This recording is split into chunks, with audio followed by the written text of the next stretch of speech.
प्रधानमंत्री के रूप में मुझे जब से जहाँ भी जाने का अवसर मिला और अंतर्राष्ट्रीय योगा दिवस के कारण स्थिति ये बन गई है कि दुनिया में जिस किसी के पास जाता हूँ बैठता हूँ तो कोई न कोई 5-7 मिनट तो योगा के संबंध में मेरे से सवाल जवाब करते ही करते हैं।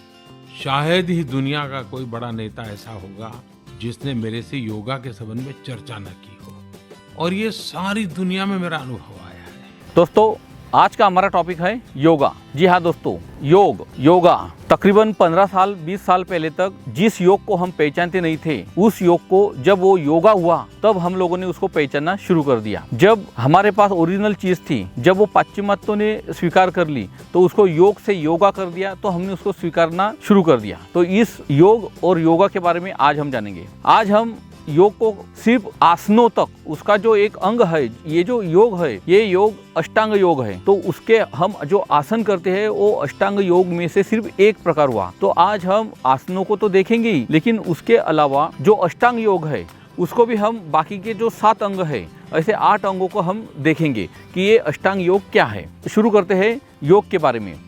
नमस्ते दोस्तों, मैं डॉक्टर महेश चौधरी, हमारे निरामय वसुधा यूट्यूब चैनल में आपका सहर्ष स्वागत करता हूँ। अष्टांग योग, जिसमें कि यम, नियम, आसन, प्राणायाम, प्रत्याहार, ध्यान, धारणा, समाधि, ये अष्टांग योग है।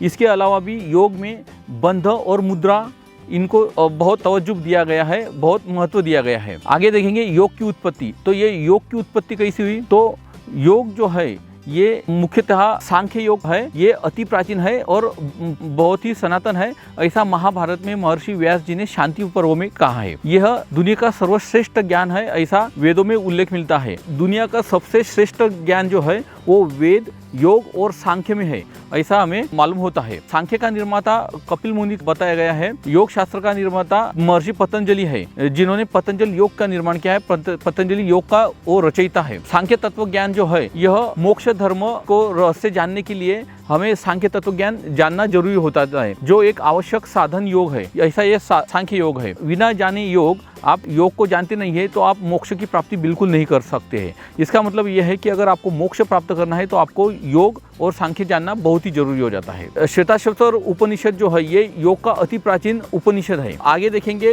कि योग शास्त्र का विकास कैसे कैसे होता गया। तो योग शास्त्र जो है, ये योग शास्त्र का जो हठ योग है, ये हठ योग महादेव शिव ने पार्वती को जब उपदेश किया था तो उनके उपदेश में ये हठ योग का निर्मित हुई है। उन्होंने, भगवान शिव ने माता पार्वती को हठ योग बताया है।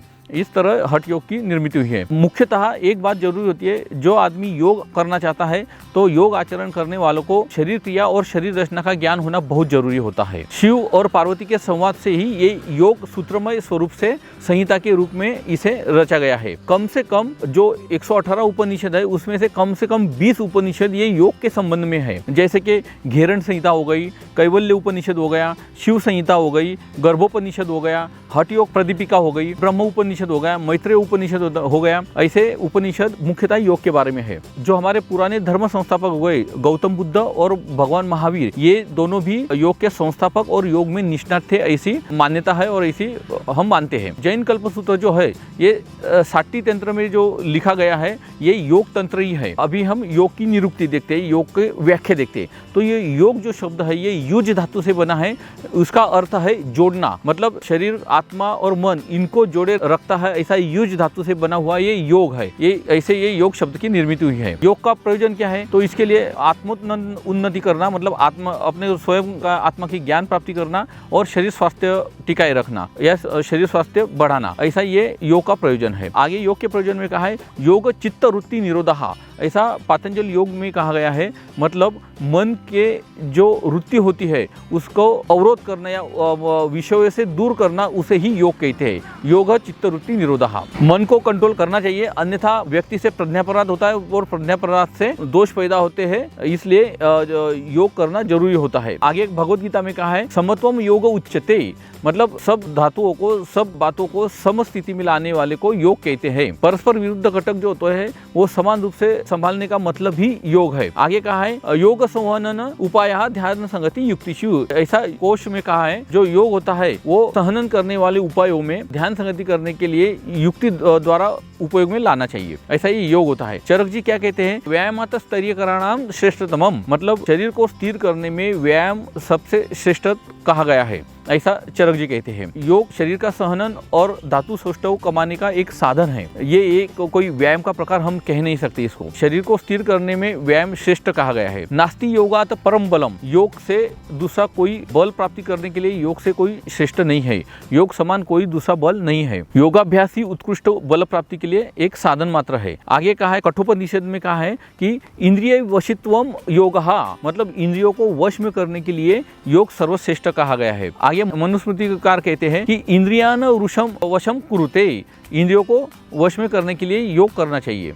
चरक जी कहते हैं इंद्रियो नंदनानाम श्रेष्ठतरम, इंसान को इंद्रियों से आनंद प्राप्त करने के लिए योग ही सर्वश्रेष्ठ साधन है। घेरण संहिता में इसके बारे में योग की व्याख्या की है कि योग समासाध्य तत्व ध्यानम च लभते, योग से ही यथा योग्य तत्व ध्यान हमें प्राप्त हम कर सकते हैं। योग सुधाकर कहते हैं कि रजस्तमो वृत्त्यो निरोधः योगः इत्यर्थ, शरीर के मन के जो दोष है रज और तम, इनको दूर करने के लिए योग ही एक सर्वश्रेष्ठ साधन है। भोजवृत्ति में कहा है पुन प्रकृत्यो विनयो वियोगो अपि योग इति उदितो यथा, मतलब प्रकृति पुरुष को योग के द्वारा ही मोक्ष प्राप्ति हो सकती है, या कहे तो उससे ही उसका कल्याण हो सकता है। चैतन्य और स्थूल, इन विषयों को जानने के लिए ही योग एकमात्र साधन है। मृत्यु को सन्मार्ग देना, उनका आत्मोद्धार करना, यही योग है। आगे कहा है तस्मात् योगात परतरो नास्ति मार्गतु मोक्षात्, मोक्ष प्राप्त करने के लिए योग से श्रेष्ठ बढ़कर कोई मार्ग, दूसरा अन्य मार्ग नहीं है, ऐसा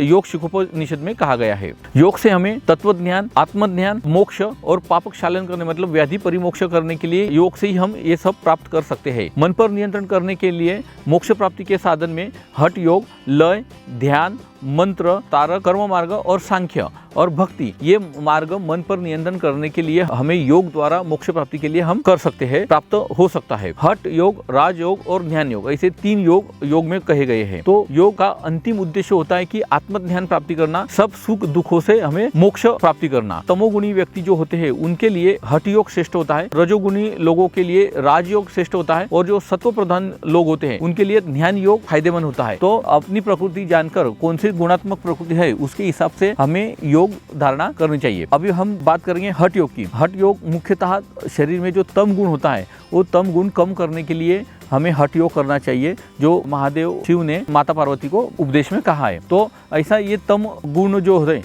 ये शरीर का सिर्फ हम योग द्वारा ही नहीं कम कर सकते, तो हमारे आहार विहार आचार इन सब बातों से हमें तम गुण कम करना चाहिए। ये बहुत ही कष्टदायक होता है तम गुण कम करना, लेकिन प्रयास से हम इसे संभव कर सकते हैं, प्राप्त कर सकते हैं। इसके लिए हमें स्थिर आसन पर बैठने की आदत करनी चाहिए। श्वास उच्छ्वास के साथ उत्पन्न होने वाले जो सकार और हकार होते हैं इनका चित्त एकाग्र करने के लिए हमें हठ योग करना चाहिए। शरीर को दृढ़त्व और बल प्राप्त करने के लिए हमें हठ योग करना चाहिए। पाप नष्ट होकर शरीर शुद्ध करना, आत्मा मन को शुद्ध करना और उसके बाद मोक्ष प्राप्ति के लिए हमें हठ योग करना चाहिए, ऐसा विज्ञान भिक्षु ने कहा है। आगे बात करेंगे राजयोग। ये राजयोग जो होता है, जो लोग हठ योग करने के बाद में उनके शरीर का तम गुण, तम दोष जो होता है ये कम होने के बाद में हमें राजयोग की तरफ प्रस्थान करना चाहिए। तो जिन्होंने हठ योग स्थापित कर लिया है, प्राप्त कर लिया है, फिर वो लोग रज दोष हटाने के लिए राजयोग उन्होंने करना चाहिए। तो ये राजयोग जो होता है ये हठप्रणीत आसन होता है जो रजोगुणी व्यक्तियों ने करना चाहिए। आहार विहार आचार इनसे भी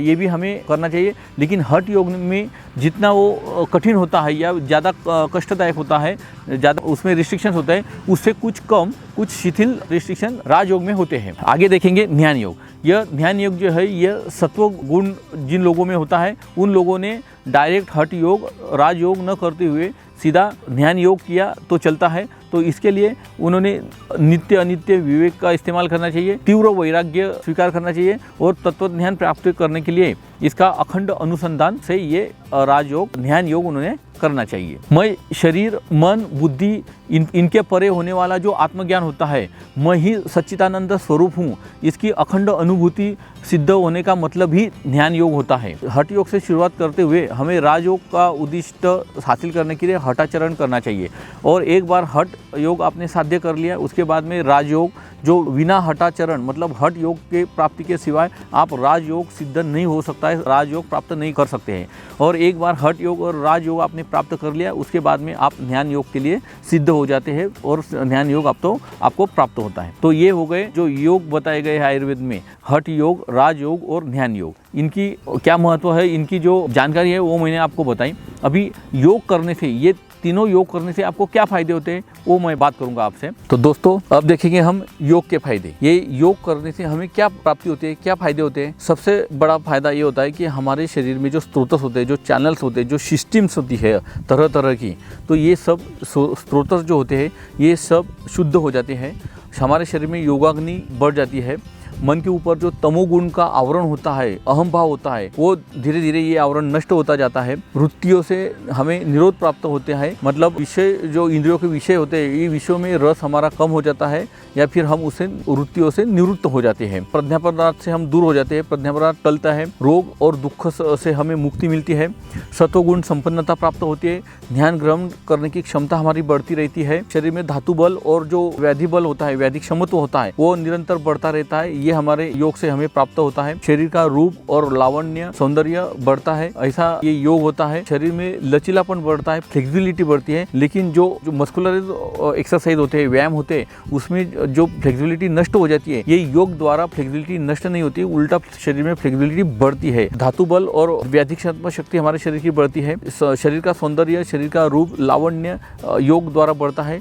शरीर में लचीलापन आता है जिसे हम फ्लेक्सिबिलिटी कहती है। दोस्तों योग और जिम में करने वाले एक्सरसाइज में यही एक फ़र्क होता है कि जिम में एक्सरसाइज करने से, व्यायाम करने से हमारे शरीर तो मस्कुलाइज हो जाता है, ताकत तो आती है, लेकिन हमारे शरीर की फ्लेक्सिबिलिटी हम नष्ट कर देते हैं। लेकिन योग में धातु बल, देह बल बढ़ता है और शरीर की फ्लेक्सिबिलिटी भी बढ़ती है। ये फर्क, मुख्य फ़र्क है योग और जिम में करने वाले एक्सरसाइज में। इसके अलावा शरीर में उत्साह बढ़ता है, हमारे कर्म सामर्थ्य, काम करने की ताकत हमारी बढ़ती है। शरीर के अग्नि, दोष, धातु ये सब समस्थिति में रहते हैं। मन के जो दोष है, रज और तम, ये गुण कम हो जाता है और हमारे शरीर का सत्व गुण बढ़ता है। शरीर की जो जरा मतलब वृद्धावस्था जो होता है, अकाली वृद्धत्व आना, ये सब बातें योग द्वारा टलती है। व्याधि नाशन शक्ति बढ़ती है, व्याधि प्रतिकारक शक्ति बढ़ती है और योग द्वारा हमें रसायन परिणाम भी अनुभव करने को मिलता है। सर सबसे बड़ी बात, योग द्वारा हमें ब्रह्मचर्य पालन करने की क्षमता हमारी बढ़ती है और इस वजह से हमारी ओजो वृद्धि बढ़ती है। तो ऐसे